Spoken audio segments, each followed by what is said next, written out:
একটি জঙ্গলে একটি বাঘ বসবাস করত। সে তার শিকার করা খাবারের কিছু অংশ খেত এবং কিছু অংশ সংগ্রহ করে রেখে দিত। এমনই একদিন বাঘ জঙ্গলে শিকার করতে যায়, কিন্তু সে অনেক খোঁজাখুঁজির পরে কোনোই পশু পাখি পায় না। তার কিছুক্ষণ পরে সে একটি কুকুরকে দেখতে পায়। আজকে এত খোঁজাখুঁজির পরে শেষমেশ একটা কুকুর জুটলো কপালে, কিন্তু আমি তো কুকুরের মাংস খাই না, কি করা যায়? তারপর কিছুক্ষণ ভেবে বাঘটি কুকুরটিকে বলল, হলুম, এই যে কুকুর, এইখানে শোন। কুকুরটি ভয়ে ভয়ে বলল, জি বাঘ মামা, দয়া করে আমাকে মারবেন না, আমাকে যেতে দিন। না না, তোকে মারবো না, কিন্তু একটা শর্তে। আজকে আমি কোনো শিকার পাইনি, তুই আমার জন্য শিকার ধরে নিয়ে আসবি। আর সেটা না পারলে আমি তোকে মেরেই ফেলবো। আচ্ছা ঠিক আছে বাঘ মামা। এই বলে কুকুরটি বাঘের জন্য খাবারের সন্ধানে চলে যায়।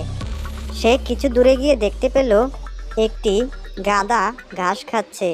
আরে আমি তো এই গাধাটির সাথে পারবো না, আমি এটাকে কিভাবে বাঘ মামার কাছে নিয়ে যাব? তারপর কুকুরটি মনে মনে একটি বুদ্ধি আঁটে। এই যে গাধা বন্ধু, আমার কথা শোনো। হ্যাঁ হ্যাঁ কুকুর ভাইয়া, বলো কি বলবে। তুমি এইখানে ঘাস খাচ্ছ, অন্যদিকে জঙ্গলের একটি কোণে গুহার ভিতরে খুবই সুন্দর সুন্দর কচি কচি ঘাস আছে, ওইগুলা খেলে চলো আমার সাথে। কি বলছো কুকুর, সত্যি নাকি? হ্যাঁ হ্যাঁ সত্যি, তুমি আমার সাথে গেলেই দেখতে পাবে। তারপর বুদ্ধি করে কুকুরটি গাধাটিকে বাঘের আস্তানে নিয়ে যায়। বাঘকে দেখে তো গাধাটি খুবই ভয় পেয়ে যায় এবং সে যেই সেখান থেকে পালাতে যাবে অমনি বাঘ তাকে মেরে ফেলে। বাঘ মামা, তাহলে আজকে আমি যাই। এই কথা বলে কুকুর সেখান থেকে চলে যায়। বাহ বাহ, এখান থেকে কিছু অংশ খাবো আর কিছু অংশ রেখে দেবো। এমনিভাবে কিছুদিন চলে যায় এবং জঙ্গলে একটি শেয়াল আসে। সে জঙ্গলের অনেক পশু পাখিকেই মেরে খেয়ে ফেলতো।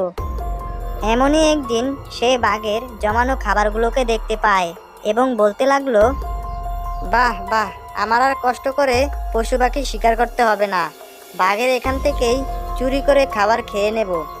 তারপর বাঘ যখন সেখান থেকে চলে যায়, শেয়ালটি সেখান থেকে খাবার চুরি করে খেয়ে নেয়।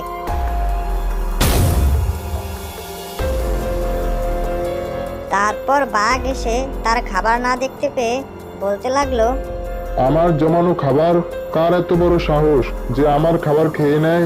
একবার হাতের কাছে পেলে চিবিয়ে খেয়ে ফেলবো। এমনই ভাবে প্রত্যেক দিন শেয়াল বাঘের খাবার খেয়ে নেয়। তারপর একদিন বাঘ এসে বলতে লাগলো, না না, যেভাবেই হোক চোরকে ধরতেই হবে, না হলে তো আমি উপসেই মরে যাব। তারপর একদিন বাঘ তার খাবারের সাথে জাল রেখে যায় এবং যখনই শেয়াল বাঘের খাবার চুরি করতে আসে তখনই সে জালে পেঁচিয়ে যায় এবং বাঘ এসে শেয়ালকে দেখে বলতে লাগলো, তাহলে এতদিন তুই আমার খাবার চুরি করেছিস? তারপর বাঘটি শেয়ালটিকে মেরে ফেলে। বন্ধুরা, এরকম নতুন নতুন কার্টুন ভিডিও পেতে আমাদের চ্যানেলটিকে সাবস্ক্রাইব করে রাখো।